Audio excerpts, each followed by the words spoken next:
श्री गुरु चरण सरोज रज निज मन मुकुर सुधारि।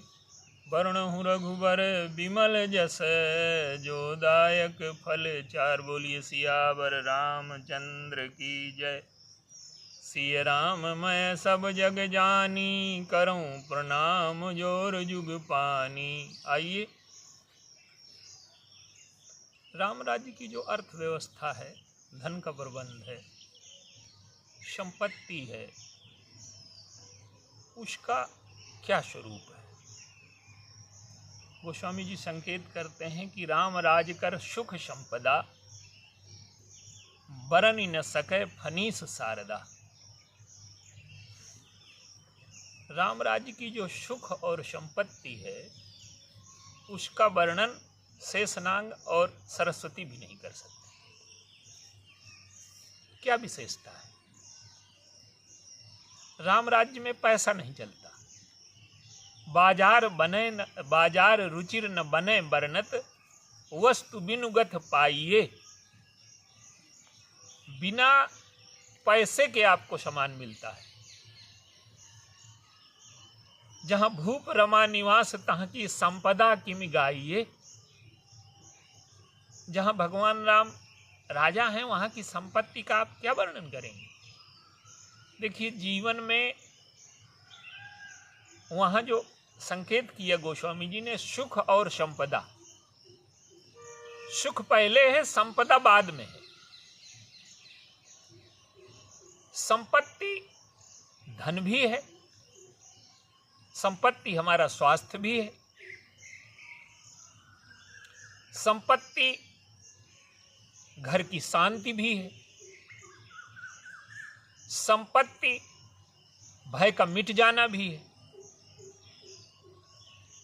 संपत्ति सब प्रकार के सुखों का उपलब्ध होना है। तो संपत्ति की एक परिभाषा नहीं है। संपत्ति का अर्थ है कि जीवन प्रत्येक क्षेत्र में हमारा पूर्ण हो, अपूर्ण जीवन न हो। कि हम धन तो बहुत इकट्ठा कर लिए पर शांति चली गई, स्वास्थ्य चला गया, चिंताओं ने घेर लिया, तो उस संपत्ति ने हमें दिया क्या। देखिए, आज के मनुष्य की दरिद्रता चरम पर है। आज जो मनुष्य है वो देने में कृपण हो गया है, लेने में निपुण हो गया। और भगवान राम चार भाई। चार भाई का अर्थ क्या है? धर्म, अर्थ, काम, मोक्ष। मोक्ष के पीछे काम चले और धर्म के पीछे अर्थ चले। ये क्रम है जीवन का। तो राम राज्य में शत्रुघ्न जी अर्थ हैं, और अर्थ बोलता नहीं है। जिस समाज में पैसा बोलने लगता है, उस समाज में मर्यादाएं चली जाती हैं, सुख चला जाता है, शांति चली जाती है, व्यवस्था चली जाती है।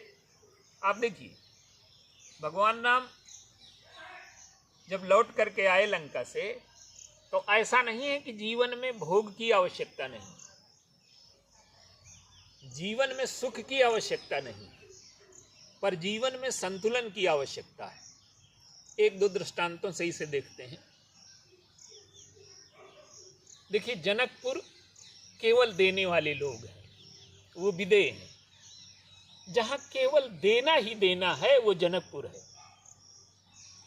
और जहां केवल लेना ही लेना है, वो लंका है।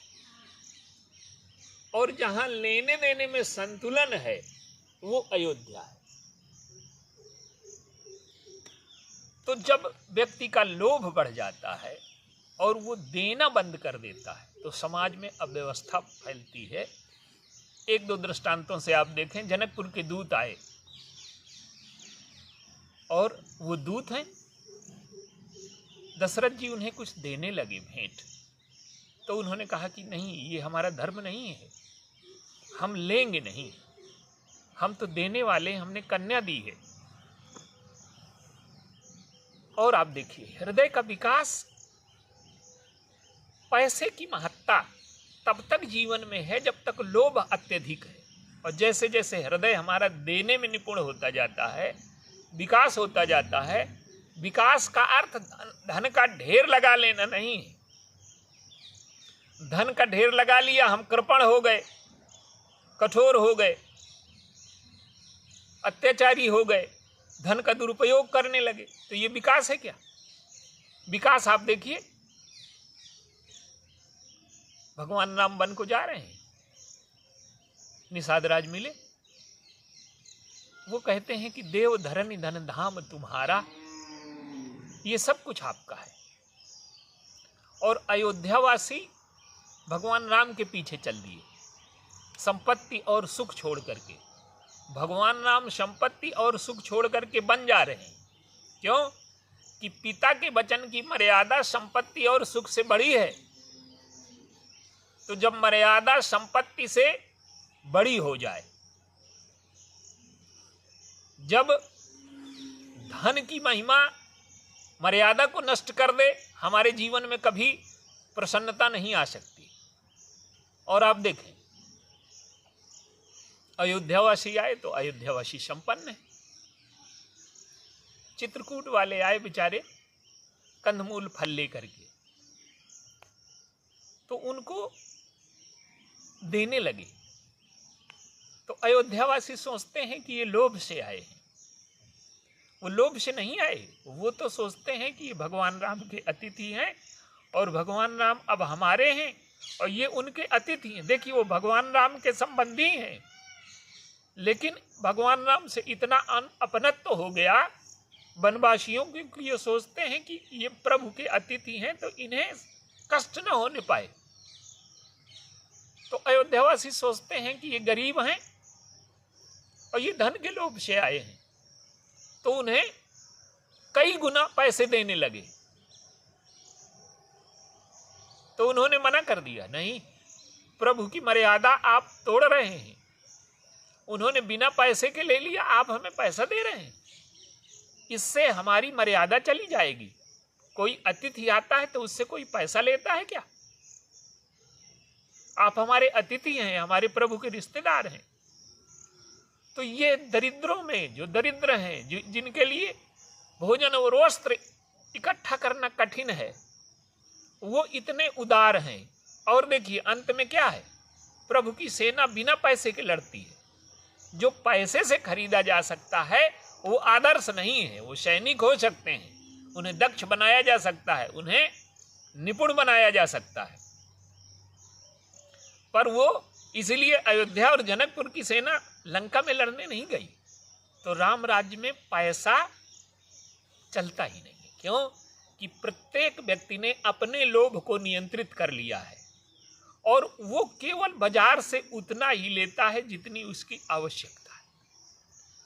और जब हमारा लोभ सीमा से ज्यादा बढ़ जाता है तो अपनी आवश्यकता से अधिक जब संग्रह इकट्ठा करने लगता है तो अर्थव्यवस्था जीवन में संतुलित नहीं रह जाती।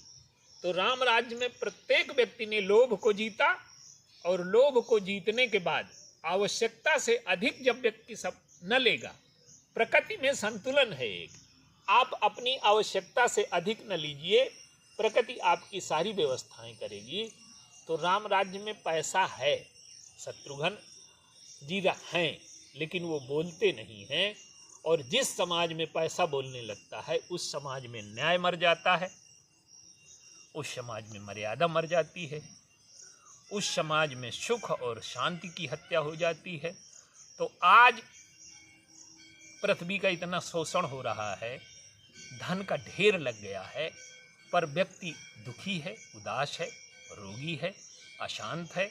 तो राम राज्य की व्यवस्था जब तक हमें समझ में नहीं आती कि धर्म अर्थ काम मोक्ष हमारे जीवन में चारों चाहिए, पर अर्थ सबसे छोटा भाई है और धर्म की सेवा में रहे, ये राम राज्य की अर्थव्यवस्था है। और जिसके भी जीवन में ये आ जाती है उसका जीवन सुख और शांति से भरपूर हो जाता है। बोलिए सिया।